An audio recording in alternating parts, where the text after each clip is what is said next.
Welcome back to Askewed Reviews.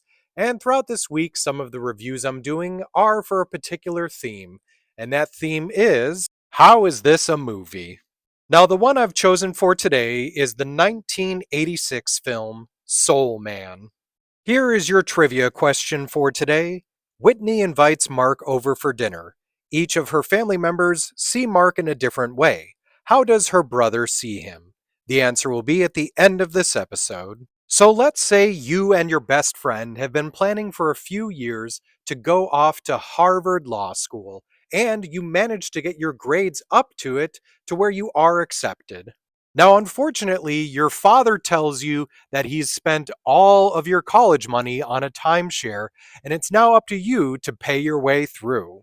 Now, since you have no money, you look into scholarship options, none of which seem to fit you, but the closest one would have to be if you were an African American student. So you, of course, make what seems like the right choice, which is to get a perm and start taking some experimental tanning pills and going over the recommended dosage. So now you and your best friend are on your way to Harvard. Once at Harvard, the great decisions don't stop there.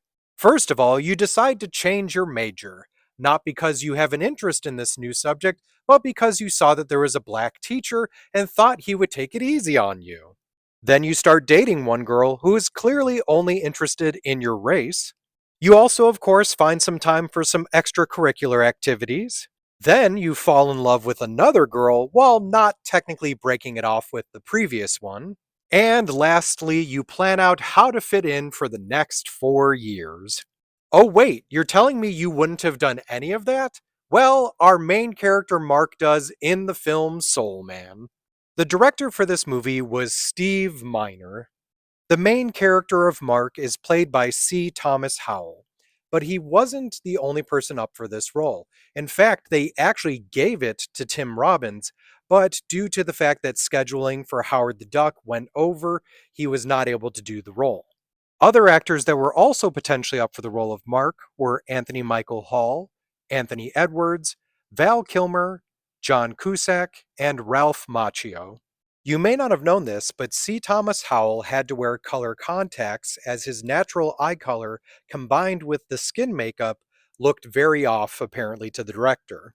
Now, me personally, I don't find Howell's transformation at all believable, and I'm not the only one. Director Spike Lee had a huge issue with this film, as he also agreed that C. Thomas Howell did not look right as a black person. Lee even stated that it made black people in the film look ignorant as they did believe it. Here's a bit of interesting trivia for you. Did you know that C. Thomas Howell's father, Chris Howell, was a stuntman and did all of the stunts for him in this film? C. Thomas Howell, who played Mark, and Ray Don Chong, who played Sarah, met while filming this movie. They would later get married and then unfortunately also get divorced. Additionally, since I mentioned Howell's father, if you didn't know, Ray Don Chong's father is in fact the well-known actor Tommy Chong. There are quite a few well-known actors that appeared in this film, including James Earl Jones, Leslie Nielsen, Ari Gross, Julia Louis-Dreyfus, and Melora Hardin. There are probably also some recognizable faces from some of the remaining cast that you might notice as well. One actor who has a small role in this film is Ron Reagan, who is in fact the son of President Ronald Reagan, who was acting president when this movie came out. Soul Man was a minor box office hit, but with all the controversy, very few people were willing to work with C. Thomas Howell again until many years later. The writer for this film was Carol Black, who would go on to co-create The Wonder Years and Ellen. In the sequence where Mark first approaches Gordon as a black man, the original concept was that Gordon was going to assume he was getting mugged, and Mark was then going to play along with it, even going so far as making Gordon sing Swing Low, Sweet Chariot for him. Luckily, the filmmakers realized how bad this scene was and cut it out. This movie was entirely filmed in Massachusetts. So when it comes to the film Soul Man, there are some entertaining moments throughout the film, but let's all be honest.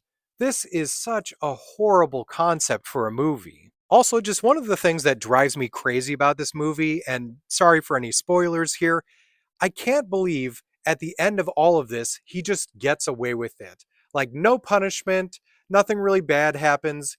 He just gets to live life to the fullest. I also don't think that there's any possibility this will ever get a remake. So I'm going to give Soul Man a 2 out of 5.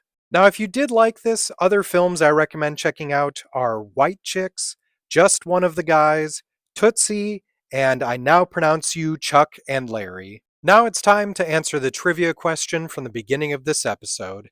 Whitney invites Mark over for dinner. Each of her family members see Mark in a different way. How does her brother see him?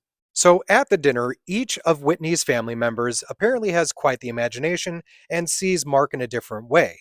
Her younger brother sees him as a particular pop star, and that would be Prince, while her mother and father seem to have a bit more of a very awkward stereotype look at him. I hope you enjoyed this episode of Askewed Reviews. And if there's any other films that you can't believe got made that you'd like me to do for another week like this, just let me know in the comments.